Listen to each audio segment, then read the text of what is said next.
नमस्कार। आज हम रसायन विज्ञान की गहराइयों में उतर रहे हैं। हमारे पास आवर्त सारणी तत्वों के गुणधर्मों पर कुछ नोट्स हैं। हाँ, और हमारा मकसद है इन नोट से वो खास बातें निकालना जो हमें समझाएं कि ये गुणधर्म मतलब तत्वों के गुण सारणी में क्यों और कैसे बदलते हैं। बिल्कुल। तो ये सिर्फ एक लिस्ट नहीं है तत्वों की, बल्कि उनके व्यवहार का एक पैटर्न है, एक कोड। सही कहा। और ये समझना बड़ा दिलचस्प है कि कैसे कुछ बुनियादी सिद्धांत इन गुणों को कंट्रोल करते हैं। आज इसी कोड को क्या कहते हैं, क्रैक करने की कोशिश करेंगे। बढ़िया।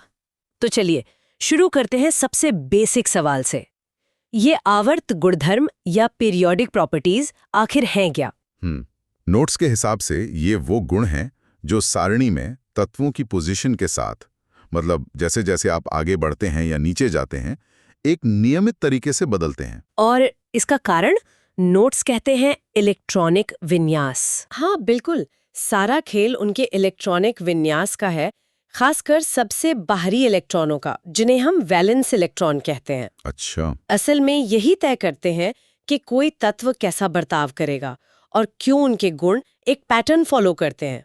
ओके, तो चलिए पहले गुण पर आते हैं, परमाणु त्रिज्या, एटॉमिक रेडियस। हाँ, मतलब परमाणु का साइज एक तरह से। नोट्स के मुताबिक पीरियड में बाएं से दाएं जाने पर यह घटता है और ग्रुप में नीचे जाने पर बढ़ता है। पर ये थोड़ा काउंटर इंट्यूटिव नहीं लगता? बाएं से दाएं जाने पर इलेक्ट्रॉन तो बढ़ रहे हैं, तो फिर साइज छोटा क्यों? बढ़िया सवाल। देखिए, होता क्या है कि बाएं से दाएं जाने पर नाभिक में प्रोटॉन भी तो बढ़ते हैं। हाँ, एटॉमिक नंबर बढ़ता है। सही। तो इससे नाभिक का जो खिंचाव है, न्यूक्लियर चार्ज, वो बाहरी इलेक्ट्रॉनों पर बढ़ जाता है। वो उन्हें ज्यादा कसकर खींचता है। अच्छा। नतीजा, परमाणु थोड़ा सिकुड़ जाता है। और ग्रुप में नीचे जाने पर? वहां मामला अलग है। नीचे जाने पर इलेक्ट्रॉनों की नई परतें, मतलब नए शेल्स जुड़ते जाते हैं। ओके। ये शेल्स नाभिक से ज्यादा दूर होते हैं, तो साइज अपने आप बढ़ता जाता है। तो इसका मतलब सोडियम का परमाणु क्लोरीन से काफी बड़ा होगा, हालांकि वो एक ही पीरियड में है। एकदम। नाभिक का खिंचाव वाकई बहुत असर डालता है। दिलचस्प है। अच्छा, अब इसी से जुड़ा हुआ अगला गुण देखते हैं, आयनन ऊर्जा, आयनाइजेशन एनर्जी। हाँ, ये वो एनर्जी है जो किसी एटम से एक इलेक्ट्रॉन निकालने के लिए चाहिए होती है। और नोट्स के हिसाब से इसका ट्रेंड परमाणु त्रिज्या के ठीक उल्टा है। बिल्कुल। पीरियड में बढ़ती है, ग्रुप में घटती है। इसका कारण भी त्रिज्या से ही जुड़ा होगा फिर? हाँ जी, जैसा हमने देखा, पीरियड में दाईं तरफ परमाणु छोटे होते हैं, है ना? हाँ। और नाभिक इलेक्ट्रॉनों को मजबूती से पकड़ता है, तो उनसे इलेक्ट्रॉन छीनना मुश्किल होता है, मतलब ज्यादा ऊर्जा चाहिए। अच्छा।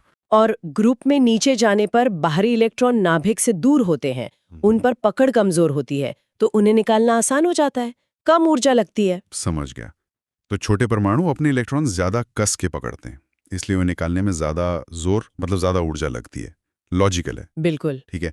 अब बात करते हैं विद्युत ऋणात्मकता की, इलेक्ट्रोनेगेटिविटी। ये क्या चीज है? ये थोड़ी अलग है। ये किसी परमाणु की वो ताकत है जिससे वो किसी केमिकल बॉन्ड में, मतलब जब दो परमाणु जुड़े हों, तो साझे के इलेक्ट्रॉनों को अपनी तरफ खींचता है। जैसे रस्साकशी इलेक्ट्रॉनों के लिए? हाँ, कुछ वैसा ही समझ लीजिए। और इसका ट्रेंड भी आयनन ऊर्जा जैसा ही है। मतलब पीरियड में बढ़ता है, ग्रुप में घटता है। एकदम। पीरियड में बाएं से दाएं बढ़ता है और ग्रुप में नीचे घटता है। और आपको पता है सबसे ज्यादा विद्युत ऋणात्मक तत्व कौन सा है? फ्लोरीन। नोट्स में इसका जिक्र था। सही। फ्लोरीन इस खेल का चैंपियन है। अच्छा, पर इसका कोई रियल वर्ल्ड असर, मतलब सिर्फ बॉन्ड बनाने के अलावा? अरे बहुत बड़ा असर है। एक उदाहरण ले, पानी, H2O। हाँ। पानी में ऑक्सीजन की इलेक्ट्रोनेगेटिविटी हाइड्रोजन से बहुत ज्यादा होती है। ओके। इसी वजह से ऑक्सीजन इलेक्ट्रॉनों को अपनी तरफ ज्यादा खींचता है। इससे पानी का मॉलिक्यूल पोलर बन जाता है, मतलब एक तरफ थोड़ा नेगेटिव और दूसरी तरफ थोड़ा पॉजिटिव चार्ज आ जाता है। और यही पोलैरिटी तय करती है कि पानी क्यों इतनी सारी चीजों को घोल लेता है, लेकिन तेल जैसी नॉन पोलर चीजों को नहीं घोल पाता। अरे वाह, ये तो सीधा हमारी रोज की जिंदगी से जुड़ गया। कमाल है। हाँ, ये सब इन्हीं गुणों का नतीजा है। ठीक है, अब आते हैं धातु और अधातु गुणों पर। मिटालिक और नॉन मिटालिक कैरेक्टर, ये तो स्कूल से सुनते आ रहे हैं, पर इनका ट्रेंड कैसे काम करता है? देखिए, धात्विक गुण का मतलब है इलेक्ट्रॉन खोने की आसानी, टेंडेंसी टू लूज इलेक्ट्रॉन। तो जाहिर है ये उन तत्वों में ज्यादा होगी जिनकी आयनन ऊर्जा कम होती है। यानी ग्रुप में नीचे और पीरियड में बाईं तरफ वाले। बिल्कुल। इसीलिए सीजियम जैसा तत्व जो सबसे नीचे और बाईं तरफ है, वो बहुत आसानी से इलेक्ट्रॉन खो देता है और एक बहुत रिएक्टिव धातु की तरह व्यवहार करता है। अच्छा, और आधात्विक गुण? वो इसका ठीक उल्टा है। इलेक्ट्रॉन पाने की प्रवृत्ति, टेंडेंसी टू गेन इलेक्ट्रॉन। तो ये उनमें ज्यादा होगा जिनकी इलेक्ट्रोनेगेटिविटी ज्यादा है। एकदम सही। यानी पीरियड में दाईं और ऊपर की तरफ वाले तत्व जैसे फ्लोरीन, ऑक्सीजन, क्लोरीन, ये सब अच्छे अधातु हैं। नोट्स में इलेक्ट्रॉन बंधुता मतलब इलेक्ट्रॉन एफिनिटी का भी जिक्र था। क्या वो भी इसी पैटर्न में फिट होती है? इलेक्ट्रॉन बंधुता थोड़ी अलग कहानी है। ये वो ऊर्जा है जो तब निकलती है या लगती है जब कोई परमाणु एक एक्स्ट्रा इलेक्ट्रॉन लेता है। अच्छा। इसका ट्रेंड थोड़ा कम सीधा है, पर मोटे तौर पर कहें तो पीरियड में बाएं से दाएं ये बढ़ती है, मतलब इलेक्ट्रॉन लेने पर ज्यादा ऊर्जा रिलीज होती है, खासकर हैलोजन तक। लेकिन ग्रुप में नीचे जाने पर रुझान उतना क्लियर नहीं है, कई अपवाद भी हैं। ये थोड़ा ज्यादा कॉम्प्लेक्स मामला है। समझ गया। तो हमने ये सारे मुख्य ट्रेंड्स देख लिए, त्रिज्या, आयनन ऊर्जा, विद्युत ऋणात्मकता, धात्विक अधात्विक गुण, पर इसका निचोड़ क्या है? मतलब ये सब जानना क्यों जरूरी है? बहुत जरूरी है, क्योंकि ये सिर्फ किताबी नियम नहीं है। ये ट्रेंड्स हमें प्रिडिक्ट करने में मदद करते हैं कि तत्व असल दुनिया में कैसा व्यवहार करेंगे। कैसे? जैसे कौन सा तत्व ज्यादा रिएक्टिव होगा, कौन सा कम, कौन सा मजबूत बॉन्ड बनाएगा, कौन सा कमजोर।